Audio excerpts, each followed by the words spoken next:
Halo, Assalamualaikum warahmatullahi wabarakatuh. Terima kasih untuk yang sudah datang ke channel aku. Kalau belum subscribe, tolong jangan lupa di subscribe, kemudian bunyikan lonceng, dan jangan lupa kasih like serta komentar biar aku makin semangat ya. Jodoh 5 langkah. Episode 45. Cemburu. Menurut abang, adek itu manis, enak dipandang. Dafa memandang wajah Akila. Kalau itu Kila tahu bang, hanya sayangnya gak ada yang tahu. Akila majukan bibirnya. Mendengar jawaban Akila membuat pria itu tertawa terkekeh hingga perutnya terasa sakit. Akila semakin kesal ketika melihat ekspresi wajah pria yang duduk di sampingnya. Andai saja Akila mirip Mami, pasti sangat cantik sekali. Akila teringat Rangga yang selalu mengejeknya mengatakan jelek karena mirip dengan papinya. Coba kalau mirip maminya, pasti sangat cantik. Itulah kalimat yang sejak dahulu hingga saat ini selalu terdengar di telinganya. Dafa menghentikan tertawanya dan memandang wajah Akila dengan serius. Abang, jangan liatin Kila seperti itu. Akila memukul lengan Dafa. Dafa kembali tertawa ngakak ketika melihat tingkah lucu Akila. Ia tidak menyangka bahwa keadaan gadis yang duduk di sampingnya bisa menghilangkan rasa sedihnya, meskipun hanya sesaat saja. Tapi beneran, abang jujur nggak bohong. Dafa tersenyum. Jujur kacang hijau malah. Dafa diam. Kalimat ini itu sangat sering diucapkan Safira untuk meyakinkan ucapannya. Itu bukan jujur, tapi bubur. Bubur kacang hijau aja sekarang sudah nggak jujur bang. Pintar bohong. Dafa mana Akila dengan mengurung keningnya. Gimana ceritanya? Katanya bubur kacang hijau, tapi ternyata isinya ada pulut hitamnya, kemudian ada pulut putih, dan juga ada bubur sumsum. Itu juga masih belum cukup bang, ditambah lagi cenil.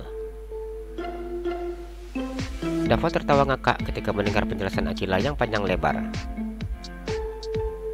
Pakai jagung lagi ya, ucapnya. Tuh abang tahu, jadi sekarang sudah nggak ada yang jujur bang, termasuk jujur kacang hijau. Akila berkata dengan menggunakan gerak tangannya.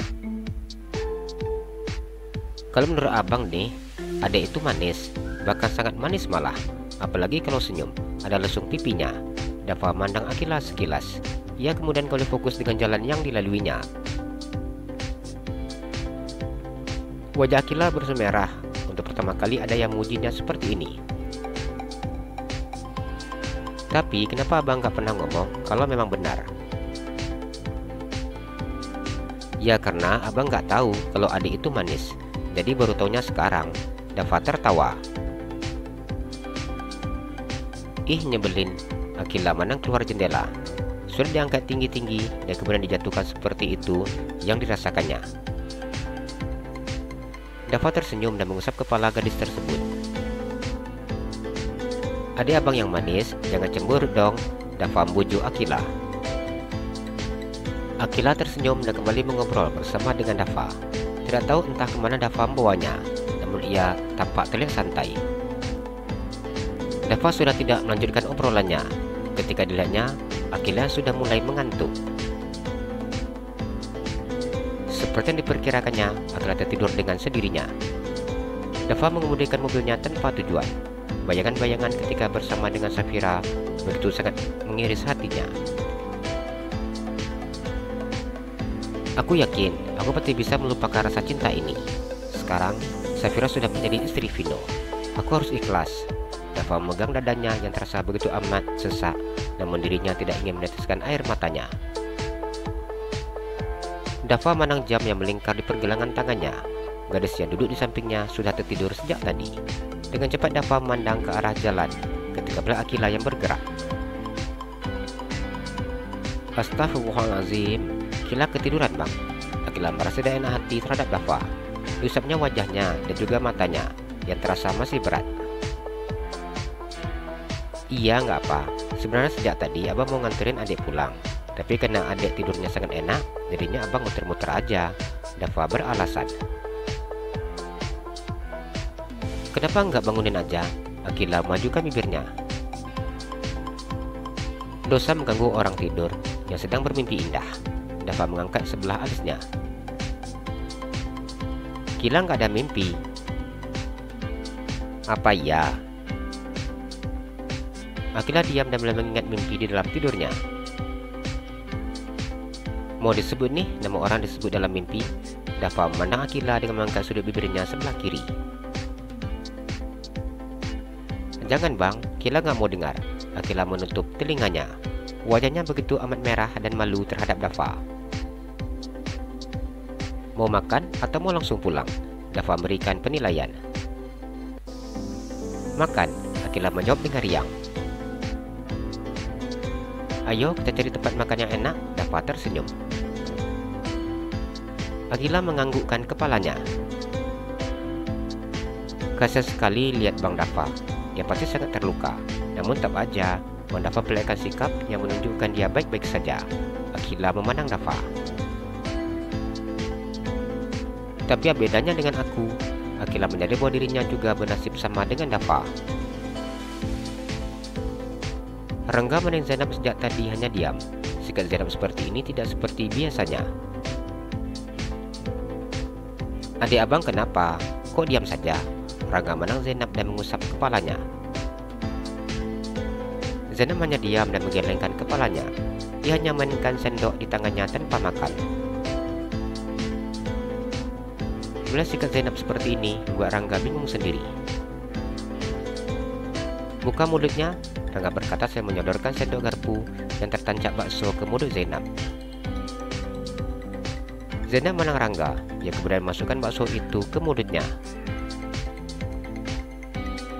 Cerita sama abang. Rangga sangat tahu seperti apa sifat Zainab. Gadis cantik itu akan diam bila memiliki masalah. Setelah mendengar ucapan Dafa, buat hatinya tidak tenang. Zainab tidak mengerti dengan apa yang dirasakannya.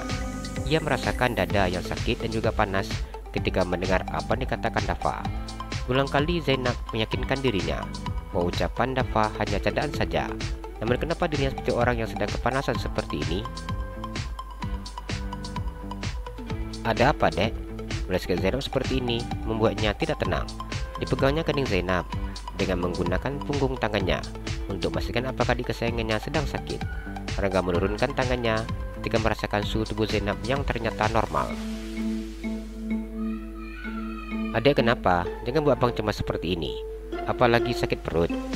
Tapi ini belum tanggal datang bulan ya. Rangga memenang Zainab. Ia begitu sangat tahu tanggal datang bulan Zainab. Mengingat hampir tiap bulan Zainab meminta diantarkan minuman Kiranti bila di sekolah. Iya, ini belum tanggalnya. Zainab kembali diam. Terus kenapa? Rangga terus mendesak Zainab untuk beritahu apa yang membuat Zainab diam seperti ini. Dipegangnya tangan Zainab dan ditatapnya mata indah dan bening milik Zainab tersebut. Jantung Zainab berdegup dengan sangat hebatnya ketika mata menatap mata Rangga. Ia menyadari bahwa rasa ini bukan hanya perasaan antara adik dan abang. Ada getaran di dadanya yang tidak dimengertinya. Menatap mata Rangga seperti ini membuat Zainab merasa malu, gugup, serta salah tingkah. Ia menundukkan kepalanya. Abang suka dengan Kak Akila? Zainab bertanya dengan ragu-ragu dan malu. Wajahnya kini sudah terasa panas dan memerah. Zainab mengutuk kebodohannya mengapa dirinya bertanya seperti ini. Pertanyaan diberikannya sudah pasti akan memiliki makna berbeda yang akan diartikan oleh abang angkatnya. Rangga tertawa ketika mendengar pertanyaan Zainab. Jadi itu masalahnya. Makanya adik abang yang manca ini mendadak diam. Rangga melepaskan tangan Zainab dan mengusap kepala gadis cantik tersebut. Zainab menganggukkan kepalanya. Ia memejamkan mata ketika melihat cara Rangga menatapnya dengan berbeda. Ya enggak lah, Dek. Abang dan Akila cuma teman, jadi enggak ada perasaan apa-apa. Rangga tersenyum dan mengusap pipi midi Zainab. Benar apa dikatakan Rangga membuat Zainab senang. Sudah dimakan lagi stik dagingnya. Rangga tersenyum dan melanjutkan makannya. Zainab tersenyum dan masukkan daging ke dalam mulutnya. Kenapa? Apa adik abang sekarang sudah pandai cemburu? Rangga menatap wajah Zainab. Dia tidak tahu bagaimana cara mengatasi perasaannya. Mencintai Zainab memiliki dua kemungkinan terbesar dalam hidupnya. Yang pertama, ia akan diterima oleh keluarga pipi angkatnya karena memang isu diangkat menjadi anak. Yang kedua, bisa saja keluarga pipi angkatnya kecewa terhadapnya. Dia yang sudah dipungut, yang sudah dibesarkan namun lupa diri, maka mencintai anak pipi angkatnya. Rangga tidak mengetahui siapa dirinya. Ia hanyalah anak pasien yang ditinggalkan di rumah sakit. Seharusnya ia bisa membalas jasa keluarga pipi angkatnya dan bukan membuat keluarga pipi angkatnya menyesal telah membesarkannya dan membuat ia menjadi orang sukses seperti sekarang. Jalan-jalan ke Pekanbaru, jangan lupa beli sepatu. Kalau kamu suka channel aku, please subscribe aku. Terima kasih.